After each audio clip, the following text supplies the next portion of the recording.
বাংলাদেশ জামাত ইসলামের জাতীয় সমাবেশ। দর্শক আপনারা দেখছেন মূল ভেন্যু সোহরাওয়ার্দী উদ্যান। জনতার স্রোতে তিল ধরার স্থান নেই। এখন আমি ঠিক দাঁড়িয়ে আছি রমনা পার্কে। আপনারা দেখছেন পার্শ্ববর্তী রমনা পার্কের অবস্থা একদম উপচে পড়া জনতার স্রোত।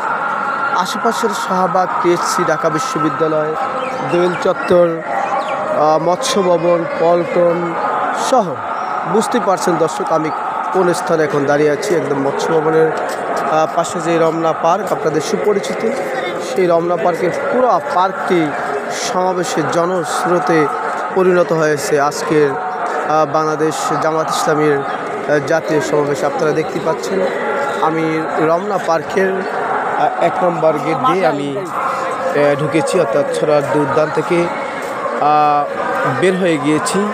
সেখানে নেটওয়ার্ক সমস্যা এবং ওখানে জাগার বা বসার কোনো স্থান নেই।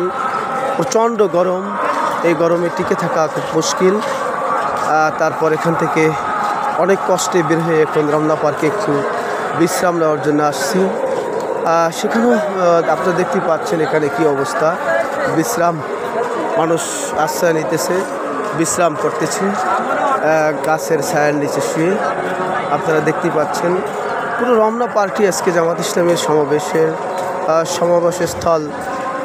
অনুমতি না নিলেও অঘোষিত ভেন্যুতে পরিণত হয়েছে।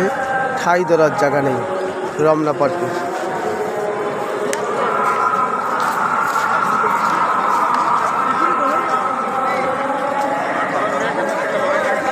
দর্শক দেখতে পাচ্ছেন আমি ঠিক দাঁড়িয়ে আছি রমনা পার্কে, অর্থাৎ জনস্রোত একদম দোয়েল চত্বর থেকে ঢাকা বিশ্ববিদ্যালয়, নীলক্ষেত, মতিঝিল, দৈনিক বাংলা, গুলিস্তান, আশেপাশের যে এলাকাগুলো আছে, ঢাকা বিশ্ববিদ্যালয়ের পিজি হাসপাতাল, এর শেরাটন হোটেল পর্যন্ত।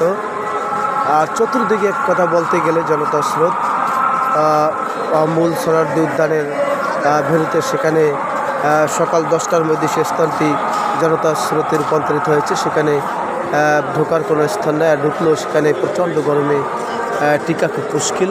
তাই মানুষ একটু আশেপাশের সড়কে আশ্রয়। পাশাপাশি আমরা দেখছি পাশের বিশাল রমনা পার্ক মানুষ আশ্রয় নিচ্ছে এবং এখানে কেউ নামাজ সালাত আদায় করছে। আমরা সেটাও দেখছি দর্শক, কেউ যদি নামাজ আদায় করছে, অর্থাৎ সবুজ ঘাসের উপরে দাঁড়িয়ে। পুরো রমনা পার্কটি দর্শক আপনারা আজকে জনস্রোতে পরিণত হয়েছে, একদম দেখতে পাচ্ছেন।